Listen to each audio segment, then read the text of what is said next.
Você tira do carro uma série de recursos que permitem ao piloto ter maior controle sobre ele e mantém a potência. Isso, historicamente, é uma receita para o desastre.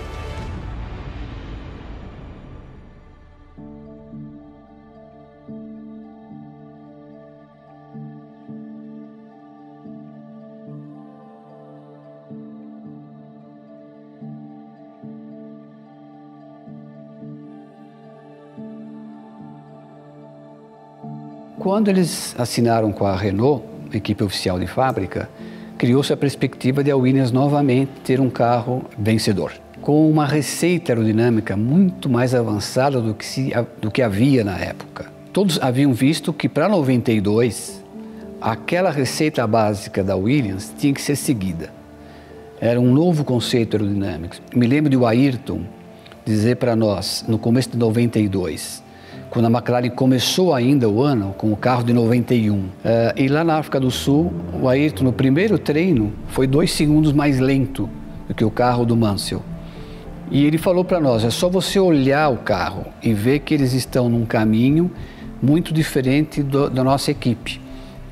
Ou a gente entra nessa nova era, ou a gente vai ficar muito para trás. Em 92, o Nigel Mansell foi campeão do mundo no Grande Prêmio da Hungria, pouco depois da metade do campeonato, para você ver a vantagem que a Williams tinha em relação a todos os adversários. E em 93, o Prost, com aquele carro da Williams, freios ABS, controle de tração, suspensão ativa, acelerador eletrônico, era um carro que tinha uma automação muito grande, uma eficiência aerodinâmica brutal, já da receita do New Way, potencializada pela suspensão ativa, um motor que era o motor mais eficiente da Fórmula 1, o Renault V10 de fábrica. Obviamente que se o Prost fosse um piloto de partir para cima, ele teria ganhado aquele campeonato com muito mais facilidade. Ele ganhou 7 corridas, o Ayrton 5, com um carro que tinha um motor de 80 cavalos a menos. E o Ayrton liderou a parte inicial da temporada. Só começou a perder quando vieram as pistas mais velozes, que aí com muito menos potência não tinha o que fazer. Em Spa 92, agosto, o Ayrton disse para nós, o baixinho vai correr na Williams no ano que vem e vai ser campeão do mundo, porque não vai ter adversário. E foi mais ou menos o que aconteceu.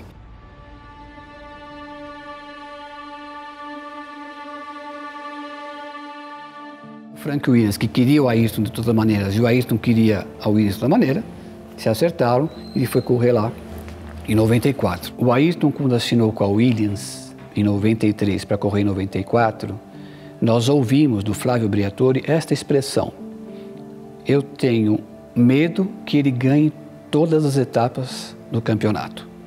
Então existia esse medo que seria ruim para os interesses da Fórmula 1. Era o melhor piloto no melhor carro. Porém, aí todo mundo sabe que em 94 a Fórmula 1 passou por uma transformação conceitual muito grande. Todos esses recursos eletrônicos que eu falei foram proibidos. Bernie Ecclestone, Max Mosley convenceram o Frank Williams da necessidade de fazer isso para a Fórmula 1. Frank Williams, num extremo gesto de desprendimento, concordou. Em 94 a gente tinha veículos de série com muito mais recursos do que a própria Fórmula 1. Isso, para o marketing da Fórmula 1, é um desastre total.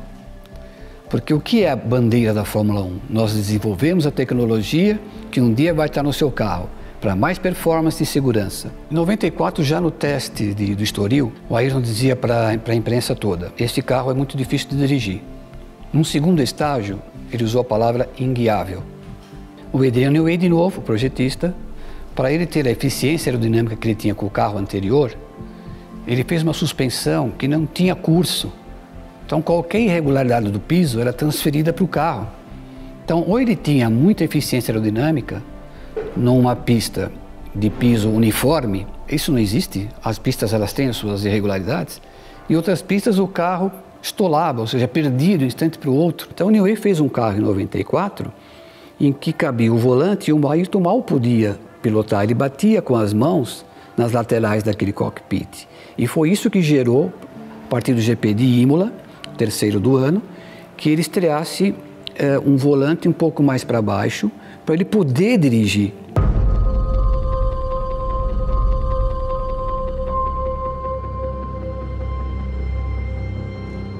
Aí nós tivemos na sexta-feira o acidente do Rubinho, que parecia ter sido muito mais grave em termos de consequências para eles. Uma fratura de nariz, de braço é nada perto do que poderia acontecer. Por conta dessa Fórmula 1 instável que eu falei, contribuiu muito para aquele acidente. Depois, no sábado, o Ratzenberger, na classificação, morreu. E o Dr. Sid Watkins, que era o médico-chefe da FIA, uma pessoa muito próxima do Ayrton, ele mesmo nos disse um tempo depois, que falou para o Ayrton, Ayrton, não corra amanhã. E o Ayrton respondeu para ele, como? Eu não fiz ponto nenhum até agora nessa temporada, a equipe não tem, não só eu, a equipe não tem ponto nenhum. E aí no domingo, aquilo que ninguém podia imaginar ser possível, o Ayrton morrer. E ele morreu. Pensa aqui na reta, vai passar na nossa frente. Olha o botão do Senna aí. Lá vem Ayrton, lá vem Schumacher, brasileiro completa 6 voltas. 1:24.867. Bateu na Tamburello, Ayrton. Fora da prova o brasileiro Ayrton Senna e bola batida muito feia. Muito feia. Tomara que não tenhamos nada de mais grave. O Instituto de Aeronáutica Italiano, eles chegaram a uma conclusão depois de estudos dos mais criteriosos. O Ayrton perdeu o controle do carro, tem isto que é a coluna de direção, que vai do volante até a caixa de direção que está lá na frente. O que a perícia determinou foi a quebra da coluna de direção. Mas isso em si não explica a morte do piloto, explica a causa do acidente. A morte do piloto foi uma fatalidade. Você tem esta barra que conecta a manga de eixo com o conjunto mola-amortecedor. Quando houve o impacto daquela roda no muro, essa barra, deste lado aqui, ela soltou dessa junção entre o amortecedor e a mola e se projetou na direção do piloto. Essa barra, ela entra no recorte do capacete. Se ela pega no capacete mais para cima, ela vai por cima, ela tangencia.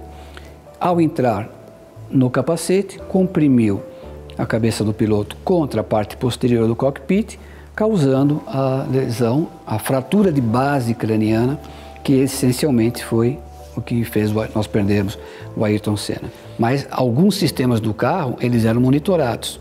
Esse, por exemplo, da direção era, e a Williams tinha isso no carro. Quando houve o acidente, a Williams pediu autorização para a FIA para ir lá e tirar os chips que tinham os dados que permitiriam, de forma conclusiva, compreender o que aconteceu. 3 dias depois, a FIA pediu para a Williams, para a investigação, esses chips com as informações. E a Williams deu. Agora, fica no ar, será que a Williams deu de fato o original? Ou ela interveio e modificou naqueles dados? Minha opinião pessoal, obviamente que interveio, porque eles não queriam criar nenhum problema com a justiça italiana. A responsabilidade, mesmo que não seja judicial, a responsabilidade do ônus de você ter sido o responsável por um carro que matou um dos maiores pilotos de todos os tempos. Frank Williams fala até hoje isso. Eu transporto comigo de ter perdido o Ayrton num carro meu.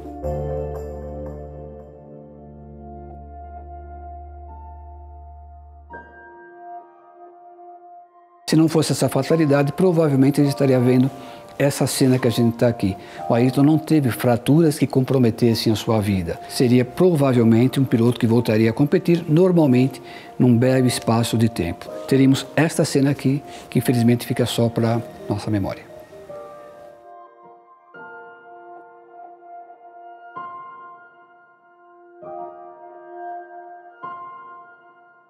A torcida começa a comemorar, começa a acreditar. Ayrton vem aí, vem Ayrton, volta 70.